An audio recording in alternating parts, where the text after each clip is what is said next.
Assalamualaikum warahmatullahi wabarakatuh. Selamat berjumpa lagi dalam program Yamani.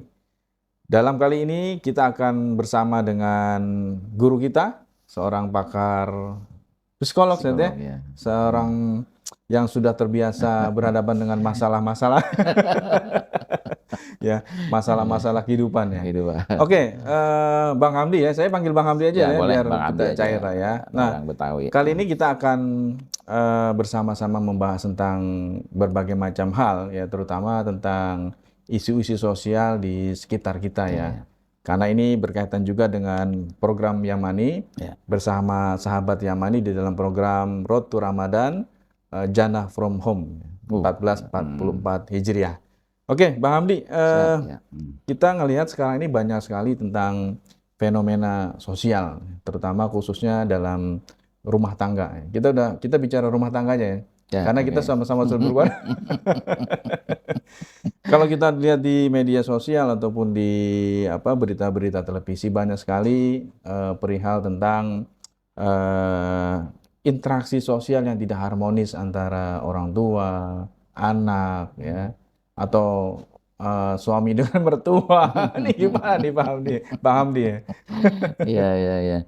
Ya emang menarik ya fenomena sosial yang terjadi di masyarakat kita gitu. Misalnya kita ambil contoh perceraian aja deh ya.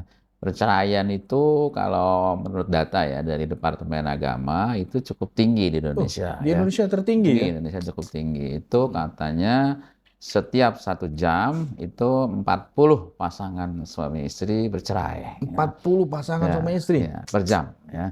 Kata data ya Ya, yang data ya. di kalau nggak salah Departemen Agama Ya. itu pernah keluarkan rilis data itu terkait dengan perceraian. Ya. Ya, terus belum lama lagi juga kan KDRT ya, KDRT ini KDRT. yang kemarin terbaru kalau Pak Ramli juga pernah menyimak ya, itu terjadi di artis ya, Yang artis baru-baru ini ya, saya baru dan menimpa heboh salah gitu, satu artis senior ya. senior, Senior nih. heboh karena di-upload di sosial Ya, media gitu ya. betul.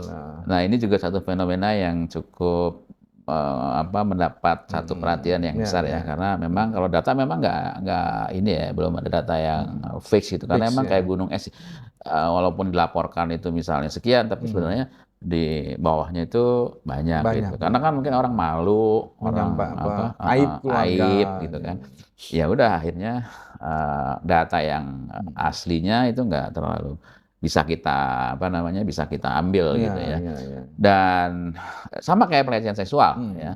Pelecehan seksual, lalu kemudian lagi yang terbaru misalnya begal payudara lah atau apalah gitu ya kan. Iya. Ini juga datanya mungkin nggak terlalu di Valid luar tuh juga nggak ya. terlalu banyak, tapi sebenarnya yang terjadi cukup banyak gitu nah ini barangkali yang perlu satu perhatian khusus ya, dari sisi psikologi jelas perlu satu penanganan tertentu gitu, baik juga dari sisi sisi agama ya. Ini juga perlu juga sentuhan-sentuhan spiritual gitu kan, karena ini menyangkut masalah rumah tangga ya. Jadi kalau bisa kan bercerai itu ya kalau bisa ya jangan gitu ya. Artinya itu langkah terakhir gitu ya. Dan kebenaran saya juga sering nanganin kasus-kasus gitu ya, terkait dengan masalah rumah tangga, KDRT dan sebagainya. Itu problem yang paling mendasar ya, yang paling umum yang terjadi ya. Yang terjadi satu itu karena perbedaan pemahaman ya. Perbedaan pemahaman peran antara suami dan istri. Ini barangkali yang menjadi satu perhatian juga, karena pemahaman tanggung jawab ya maksudnya ya. Tanggung jawab. Misalkan gini, cuci piring, cuci baju gitu ya. Ini tugas siapa? Iya. Itu aja harus dipahami dulu ya. Tugas istri, tugas suami atau tugas istri ya. Nah, itu jadi satu. Cuci baju, cuci piring ya. Tugas istri apa bukan gitu ya. Nah, ini perlu satu pemahaman ya. Terus juga istri perannya bagaimana, suami itu perannya seperti apa. Ini kadang-kadang jadi persoalan gitu ya. Terus yang kedua terkait juga dengan masalah ini ya, kematangan ya. Kematangan Tingkat masuki kematangan pasangan, jenjang rumah ya, tangga gitu pasangan. ya. Seperti misalnya pernikahan dini ya. Iya, iya. Pernikahan dini di sebuah daerah cukup tinggi itu, Iya, iya. apa namanya, angkanya Iya, gitu iya. ya. Di daerah tertentu lah gitu Itu kita cukup nggak sebutkan tinggi. ini. Kenapa? Karena soal kematangan gitu. Hmm. Kematangan. Jadi seorang itu kan ketika memasuki usia perkawinan, Iya, iya. ya itu kan minimal kalau nggak salah berapa, 19 apa 25 ya kalau nggak salah, 25 Iya. 20 ya. Itu minimal ada di undang-undang itu ada. Tapi yang paling mendasar sebenarnya adalah kematangan 4 hal gitu ya. Apa Ya, tuh? 4 hal nih menarik ini nih kayaknya yang nih. perlu dipahami baik istri maupun suami ya. Yang pertama adalah kematangan secara biologis ya. Kematangan secara Secara biologis. biologis. Misalnya di usia tertentu pasti kan ada proses kematangan kan. Ya, ya, Laki-laki ada perempuan yang menstruasi, laki-laki mengalami nocturnal emission atau mimpi basah, terus ketertarikan pada lawan jenis dan lain Ya, ya. sebagainya. Yang kedua, kematangan secara pedagogis, artinya nilai-nilai Pedagogis. pendidikan ya. Proses pendidikan yang dilalui sejauh ini ada dampak nggak gitu, ya kan, itu pedagogis. Nah, yang ketiga ini yang paling penting ya, kematangan secara psikis. Psikis ya. Psikologis. Nah, ini berbeda. Ini yang jadi masalah biasanya. Contohnya misalnya ada 2 orang terjebak dalam lift gitu ya. Ya. Orang yang Terjebak di dalam lift nih ya. contoh ya misalnya, orang yang satu gitu karena mungkin nggak ngerti dan bagi sebagainya, dia teriak-teriak, ya kan, teriak-teriak, kemudian dia gedor-gedor pintunya, Histeris lah bahasanya histeris, begitu ya. panik. Tapi temannya bilang, aduh norak banget sih. Nah, kan, itu kan nomor darurat, pencet aja gitu misalnya. Ya sudah kan, berarti ini kan kematangan gitu kan. Bagaimana menyikapi sebuah keadaan ya. Ya sama juga dalam rumah tangga pasti ada konflik ya. Mana ada rumah tangga yang nggak ada konflik, itu pasti ada konfliknya gitu. Nah, ini kematangan berpengaruh. Sejauh mana ini suami istri ya, tingkat kedewasaannya sejauh mana. Yang terakhir adalah secara etis, nilai-nilai agama itu pengaruhnya besar. Gitu. Pemahaman dia tentang agama yang dianut ya. Nilai-nilai ya kan beda-beda gitu, ya kan, nilai-nilai budaya tertentu misalnya, terutama nilai sisi spiritual lah ya, yang punya pengaruh besar terhadap pemahaman dia nanti. Nah, kalau 4 hal ini oke gitu ya, tumbuh dengan baik, berkembang dengan baik, ya kematangannya ya oke gitu. Ini juga akan sedikit banyak akan berpengaruh nanti bagaimana dia menyelesaikan konflik gitu dengan pasangannya gitu. Nah, itu 2 hal kalau menurut saya yang cukup cukup berperan penting gitu. Nah, nanti yang ketiga terkait dengan masalah orang ketiga ya. Jadi kalau ada masalah gitu, kau bisa suami istri ini jangan curhat ke orang lain atau bahasa itu repot. Jangan gitu, apalagi lawan jenis misalnya. Wah, itu bahaya juga ya. Bahaya nih. Repot ya kan. Nah, jadi orang ketiga hati-hati ya, baik dia profesional maupun saudara ataupun siapapun orang ketiga. Nah, itu yang punya pengaruh penting ya. Karena nanti perselingkuhan, betul. terus yang lain-lain lah pokoknya. Menarik ya. Ini kalau boleh saya garis bawahi bahwa ternyata isu-isu ataupun kejadian-kejadian sosial yang terjadi di sebuah rumah tangga lah begitu ya. Yang tadi itu karena pertama pemahaman ya. Pemahaman bahwa tadi itu sederhananya siapa yang cuci piring, siapa yang cuci baju. Jangan-jangan besok-besok harus ada perjanjian ya sebelum perjanjian pranikah. Siapa yang cuci piring, siapa yang cuci baju. Hanya ini peran ya. Kemudian yang tadi 4 faktor tadi ya, yang paling penting adalah psikis ya, Bang Hamdi ya. Bahwa psikis ini ternyata berpengaruh dalam menyelesaikan permasalahan yang timbul. Yang ketiga tadi adalah TTM atau apa ya kalau bahasa sederhananya itu ya, orang ketiga yang tapi teman tapi mesra. Ya. Teman tapi mesra. Nah, ini yang bisa jadi pemicu. Nah, kalau kita kaitkan dengan ini Bang Hamdi ya, dengan keluarga kaitannya dengan anak-anak gitu ya. Itu juga kan terjadi sering banyak kasus-kasus yang berdasarkan Bang Hamdi, pengamatan Bang Hamdi sendiri, apa yang sering terjadi terhadap anak-anak yang kalau terkait dengan anak yang paling ini kan pertama ini ya child abuse ya. Child abuse adalah tindakan kekerasan ya terhadap anak-anak gitu. Yang terbaru misalnya kasus yang kita lihat di media itu adalah seorang nenek ya, kakek nenek yang menyiksa ya cucunya gitu sampai meninggal gitu. Anaknya baru 2 tahun. Dititipin sama neneknya, tapi kemudian disiksa sih ya, melakukan kekerasan sampai meninggal gitu. Atau belum lama kita lihat misalnya orang tua yang membunuh anaknya. Tapi gitu, ada juga yang anak membunuh orang tuanya. Ya, ada juga begitu. Ada juga anak misalnya kemarin juga kasus membunuh orang tuanya, ya kan. Tetapi begini, child abuse maupun tindak kekerasan di dalam rumah tangga, baik orang tua terhadap anak atau anak terhadap orang tua. Kalau yang paling sering itu memang kalau misalkan anak bunuh orang tuanya gitu ya, itu kebanyakan yang sering ya, sebabnya itu 2. Satu itu karena obat ya, penggunaan obat-obat terlarang, narkoba kayak kemarin misalnya yang anak itu memperkosa ibunya ya, ibunya diperkosa, terus adik perempuannya diperkosa juga. Ya. Nah itu pengaruh obat, ya, narkoba. Ya. Terus yang kedua kasus pembunuhan terhadap orang tua gitu ya. Sebagian besar itu karena anak mengalami gangguan psikologis. Ya. Ada gangguan psikologis tertentu yang mendekati ke ODGJ ya, mendekati ke ODGJ, yang anak nggak punya penilaian yang tepat, realistis bahwa ini ibunya gitu ya, tidak boleh dia bunuh, tidak boleh dia sakiti karena ini ibunya. Lebih cenderung ke itu tadi ya? Iya, ada yang biasanya sih kayak gitu.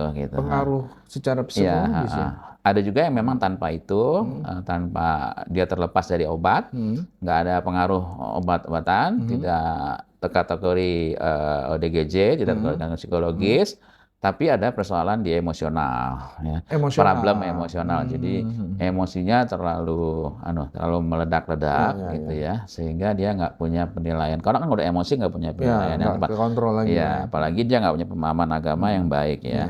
Bahwa itu ibu yang harus dia hormati misalnya, yang harus dijaga. Ya kan dia jaga.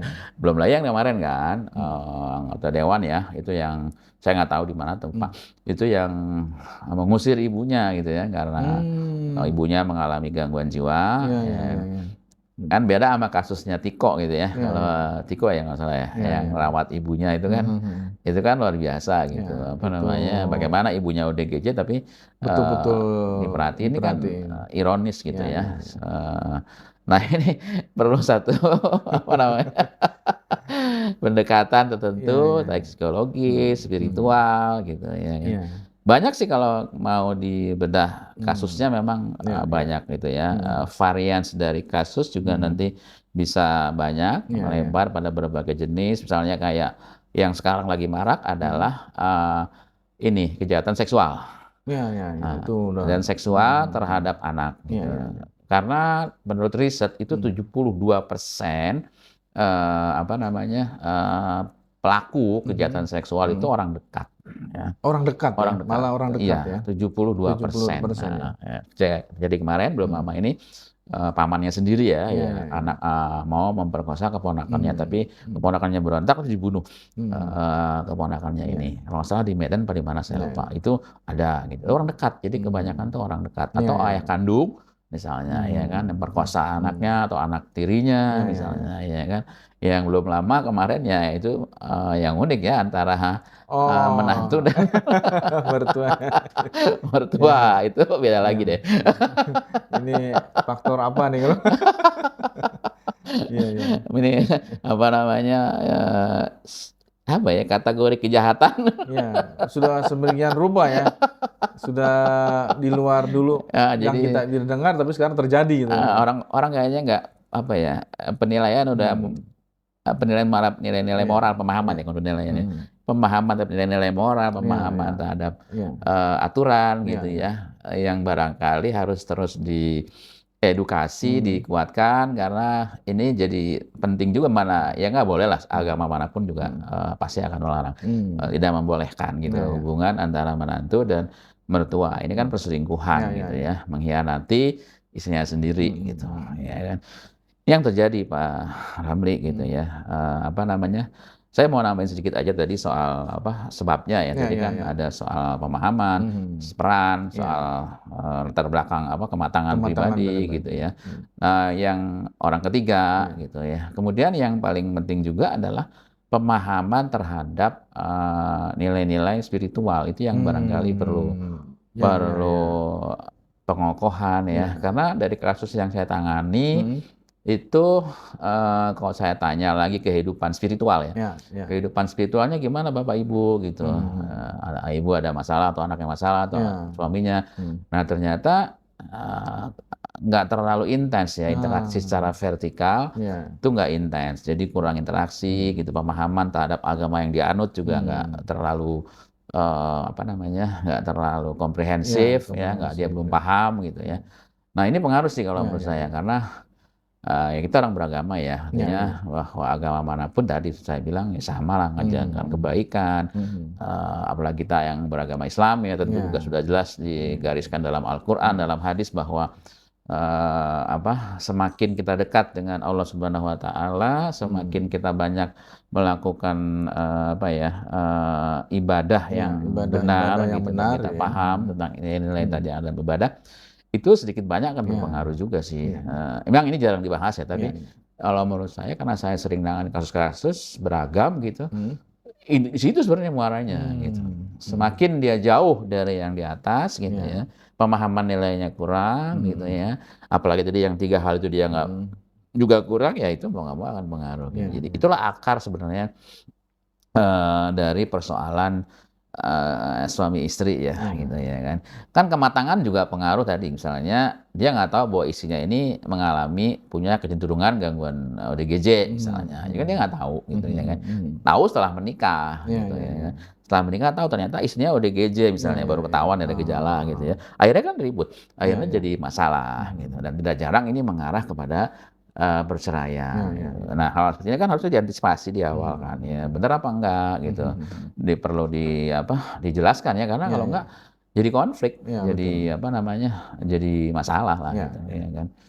Kalau ada kalau tadi kita sudah bicara tentang hubungan suami istri, kemudian hubungan orang tua dengan anak, ada hal yang menarik juga yang sekarang ini jadi semacam pembicaraan serius ya, dari seperti kenakalan-kenakalan remaja ya, Bang Hamdi. Ini faktornya apa? Nah ini bagus nih, ini menarik nih ya. Kenakalan remaja yang menonjol sekarang geng motor.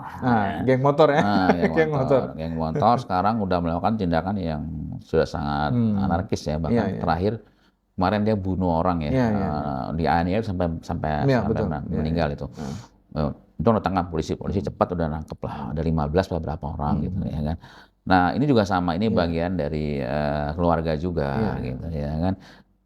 Yang pertama ya, kalau menurut penelitian yang dilakukan oleh Kompas kalau nggak salah, saya lupa, di 10 kota besar terkait dengan kenakalan remaja ini diteliti, kenapa sih kok remaja tuh kok selalu nakal dan tahun ke tahun nggak berubah gitu ya. Yang berubah casingnya aja gitu kan. Tetap aja nakal gitu kan. Sebabnya apa? Gitu. Nah, menurut riset ini yang dilakukan di 10 kota besar itu 2 sebabnya. Yang pertama adalah minimnya komunikasi antara orang tua dan anak. Komunikasi orang tua dan anak ya.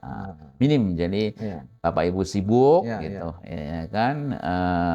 Ini digambarkan ya dengan anak-anak, mohon maaf ya, anak-anak perempuan yang terjebak dengan pergaulan malam. Ya. Kalau dulu zaman saya masih kuliah namanya cabe-cabean ya kan. Cabe-cabean. Pas sekarang saya nggak tahu namanya apa ya. Jadi tanya gitu sama seorang wartawan yang riset, dia menyamar menjadi pengunjung di sebuah tempat hiburan gitu. Dia pura-pura ya. Pura-pura. Kemudian dia researcher gitu ya. Dia sedang menggali fakta gitu. Ditanya sama anak umur berapa, 16 ya. Kenapa sih kamu jadi kayak gini gitu ya kan. Sementara bapak ibu kamu anak orang kaya gitu, orang sukses. Tapi kenapa kamu kok terlibat dengan kayak gini gitu. Terus jawaban dia simpel aja. Habis papa sama mama sibuk, katanya. Aku nggak ada teman curhat gitu. Sambil gandengan tangan ya sama om gitu. Nah ini kan satu fakta yang miris gitu. Bayangin Hmm. anak perempuan tengah malam jalan, apalagi sama laki-laki lain gitu. Iya, iya. Ya, kenapa tadi minimnya apa komunikasi? Komunikasi. Anak nggak ada tempat curhat, sehingga dia curhat ya udah sama teman yang dianggap ya itu tempat curhat dia, gitu. Cara dia menyelesaikan masalah Iya, iya. gitu ya. Bukan karena uang, Iya, jadi iya. kebutuhannya itu beda ya, Iya, iya. bukan uang gitu. Uang sih mereka punya lah ya. Tapi tadi kenyamanan, Mhm. satu apa Lingkungan yang kehangatan, nyaman ya. yang harus diberikan oleh orang tua. Ini yang nggak ada. Terus yang kedua adalah minimnya nilai-nilai moral. Minimnya nilai-nilai moral Iya. yang di apa namanya kurang Ditanamkan ya ke tanamkan mereka oleh ya. orang tua. Itu dua hal yang menjadi penyebab Iya. gitu. Dari sekian banyak sama sih kan. Dulu juga zaman saya anak-anak remaja tapi nggak sampai Iya. kayak gini gitu. Iya, Ini iya. kan kalau kayak ini saya lihat apa ya, misalnya tuh miris deh, kayak misalkan kemarin dua orang anak muda gitu bunuh tetangganya, Iya. terus kemudian tergiur dengan apa namanya jual organ tubuh Iya, ya, iya, itu yang perdagangan organ keluarga. tubuh, yang tengah sendiri dibunuh Iya. gitu ya kan. Anak masih kecil-kecil gitu ya. Nah ini kan kok sampai kayak gini gitu. Sejauh ini pikiran dia Iya. gitu ya kan. Itu sekarang lebih, kalau mungkin dulu kenakalan remaja lebih banyak ke kenakalan yang sifatnya ya nakal-nakal remaja gitu ya. Tapi kalau sekarang sudah kriminal, benar-benar kriminal ke arahnya ya kenakalan Iya, remaja ini, Bang Hamdi. mengkhawatirkan ya, Iya, iya. mengkhawatirkan. Belum lagi ada fenomena misalnya sekarang ini terakhir di Bogor ya, yang meninggal dua orang itu, dua orang meninggal belum lama ini, beberapa hari yang lalu. Iya, iya. Itu nabrakin diri ke nyetop truk yang lagi Oh, jalan, iya, iya, ya iya. truk Iya. jalan itu di stop sama dia, ya udah. Truk kan kalau setahu saya sih kalau truk nggak bisa ngerem, Iya, mendadak kan ini. dia harus dari kejauhan gitu kan. Iya, Yang nggak bisa supirnya, iya. ya nggak salah. Kalau saya sih nggak salah banget Iya, ya, iya. karena apa kok tiba-tiba gitu Iya, kan. iya. Ya, Ya yang udah remaja itu. akhirnya meninggal gitu kan. Nah ini kan demi apa? Demi Ya, konten. iya, betul. Ujung-ujungnya eksistensi diri. Konten. Ini miris nih ya. Miris, belum lagi ibu-ibu yang apa kategorinya kalau menurut pengamat sosmed itu pengemis online ya. Pengemis online.